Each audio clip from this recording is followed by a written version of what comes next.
Is TylerPerry the savior of Black Hollywood? Or is there a darker truth lurking behind his empire? The man who went from writing plays in church basements to owning a massive studio in Atlanta has been hailed as a trailblazer, a faith-driven mogul who brought Black stories to the mainstream. But whispers have turned into shouts, with allegations from insiders like Cassie Davis painting a very different picture. From toxic sets to shocking content choices, the rumors are piling up, and they're hard to ignore. Today, we're diving into the untold story of TylerPerry's rise, the controversies that threaten his legacy, and the questions that keep fans buzzing. Stick around, because what you're about to hear might change how you see one of Hollywood's biggest names.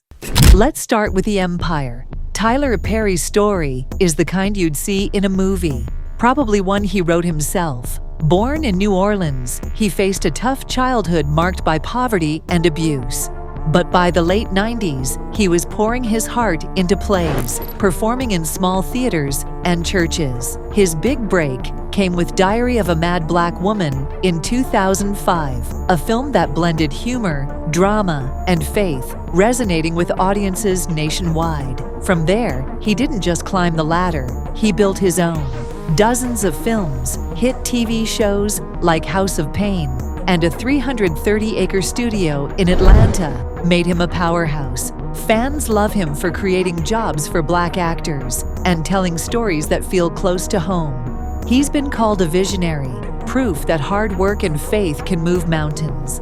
But that wasn't the whole story. Enter Cassie Davis, a name you likely know from Perry's world. If you've laughed at Aunt Bam in the Madea films or felt the warmth of Ella Payne in House of Pain, you've seen her shine. Cassie's been a staple in Perry's projects, her comedic timing and heart winning over millions. But recently, she's stepped out of the spotlight to share something heavy. After years working closely with Perry, she's spoken about troubling things she witnessed, things that clash with the wholesome image Perry projects. She's hinted at a side of his empire built on deception, where success came at a steep cost for others. Cassie's not alone in speaking up, but her voice carries weight, and what happened next would shock everyone.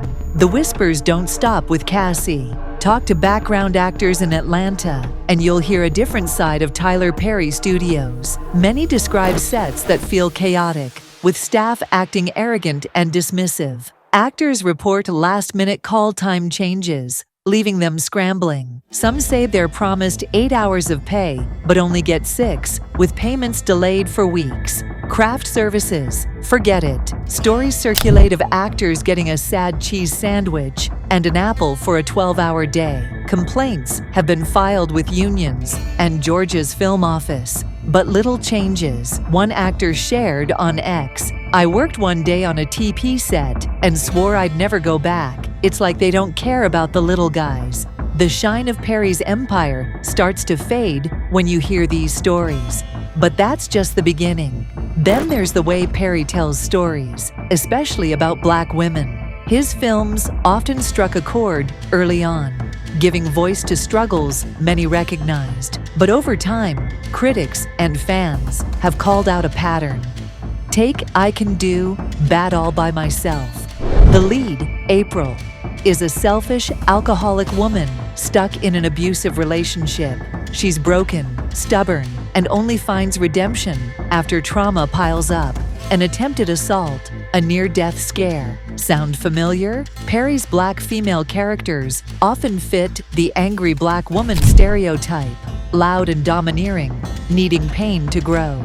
Jaguar Wright took it further, calling divorce in the Black a humiliation ritual, accusing Perry of embedding personal agendas in his work. Fans on X echo this, one writing, "Why does Tyler always make Black women the villain or the victim?" It's a question that lingers, and what's next only deepens the mystery. Perry's connections raise even more eyebrows. For someone who talks faith and once considered becoming a minister, he's been linked to some controversial names. Take Diddy, caught in lawsuits and a federal investigation. Rumors swirl that Perry attended Diddy's infamous freak-off parties, exclusive events where lines blurred between excess and something darker. Sources claim these gatherings involved strange rituals, with Perry allegedly irregular.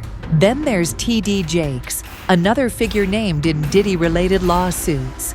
Perry's close ties to Jakes, including a dramatic moment where he laid hands on him in a service, have fueled speculation. His show Ruthless doesn't help, with its cult-like themes of scandalous rituals, feeling a little too close to the rumors. It makes you wonder what's really going on behind closed doors. But that wasn't the whole story.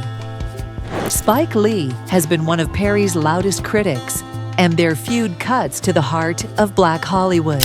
In 2009, Lee called Perry's work coonery and buffoonery, accusing him of leaning on stereotypes for profit. While Perry's films like Madea pack theaters with humor and heart, Lee argues they simplify Black life, playing into harmful tropes. Lee's own films, like Do the Right Thing, tackle complex issues head-on, prioritizing authenticity over mass appeal.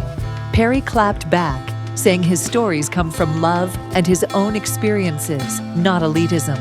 But Lee's point resonates with many who feel Perry's success sacrifices dignity for dollars. One ex-user put it bluntly, "Spike tells our truth, Tyler sells our stereotypes."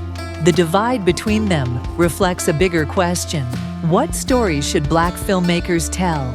And what happens next might make you rethink Perry's legacy. So where does this leave TylerPerry? He's built an empire that's undeniable, creating opportunities for Black creatives and bringing stories to screens that might have been ignored. But the cracks are showing. Cassie Davis's claims, toxic set allegations, and criticism of his portrayals paint a troubling picture. Add in rumors of shady connections and content that feels increasingly out of touch, and you start to wonder, what's the true cost of his success? Is Perry a visionary uplifting his community, or a mogul whose empire thrives on exploitation? The truth might lie somewhere in between, but one thing's clear: people are watching closer than ever. Comment below with your thoughts. Is TylerPerry's legacy one of triumph or trouble? Hit subscribe and tap the bell for more stories that pull back the curtain on Hollywood's biggest names.